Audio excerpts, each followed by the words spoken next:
айтсаңыз, бул азыр ушу лицензиялык алуу үчүн лицензиялык талаптар кандай болот?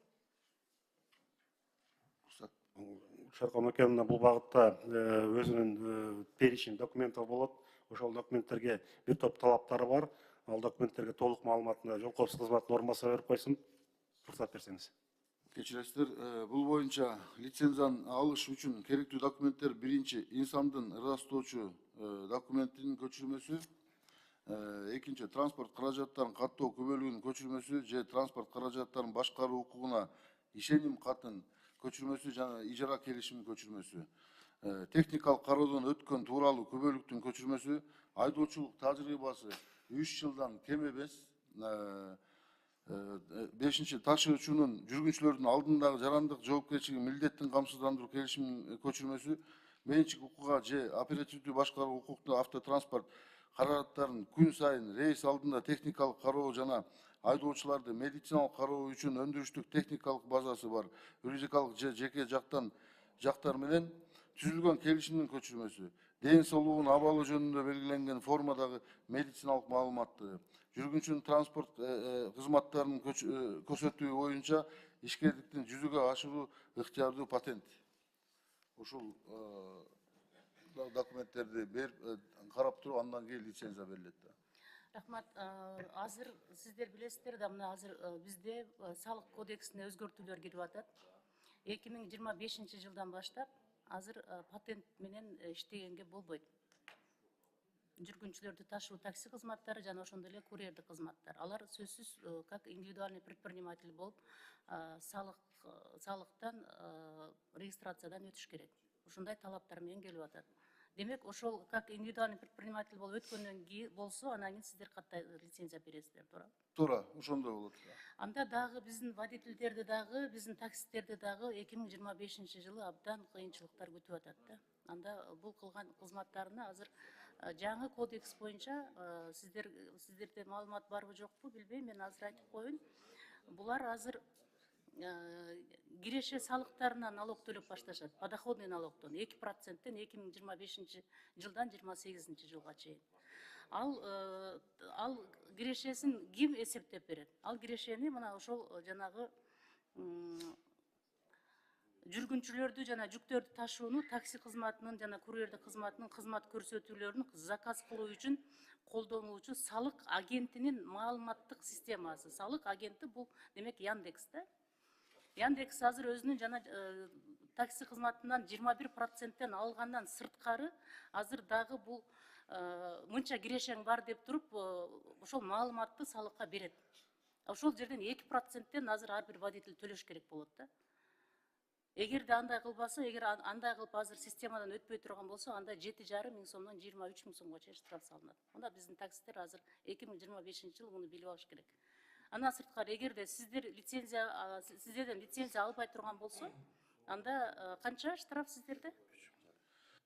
Бизден лицензия албай турган болгон болсо 7,5 миң сом штраф. 7,5 миң сом штраф.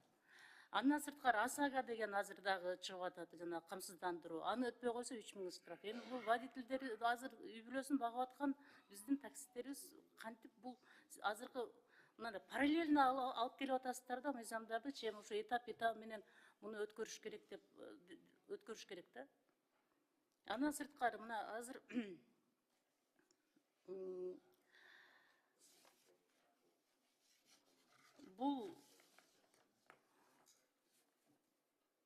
булардын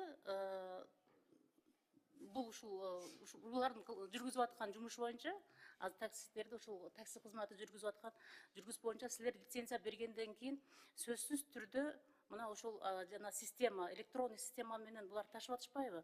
Ошол жактан булардын кирешесин эсептеп турат. Бул эч салык мыйзамында дагы, башка жакта дагы жазылган жок да, алардын кирешеси кантип эсептелиш керек экен.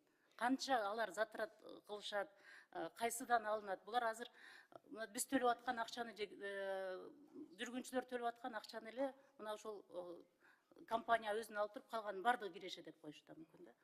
Ошондуктан мына азыр ушул электрондук системага өтүүдө, мына ошолор менен иштөөдө мына өтө этият болбосо, өзүңүздөр көрүп атасыздар, азыр бул машина деген электрондук деген канча деген налогторду эсептеп салып атат да. Мына налоговый неме менен дагы сиздер инспекция менен дагы салык инспекциясы менен лицензия кирип аткан туурасында аларды кантип иш алып барат, азыркы иштеп аткан таксисттер менен дагы отуруп сүйлөшүп мына ушул мыйзамга аткарылышына даярбы, даяр эмеспи, сиздер мына көзөмөл кылабыз деп атасыңар, жолдо мына ар бирде текшерүүчү сиздер болот экенсиздер, иш алып барыш керек. Болбосо дагы деле мына социалдык жарылуу, дагы деле ошо мына 2025 жылы бул киргенден баштап баардыгы нааразычылыкка чыгат да. Уруксат.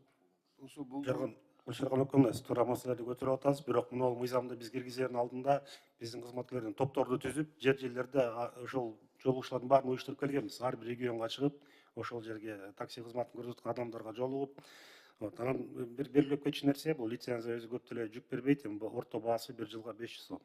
Пландаштырып атабыз буюрса.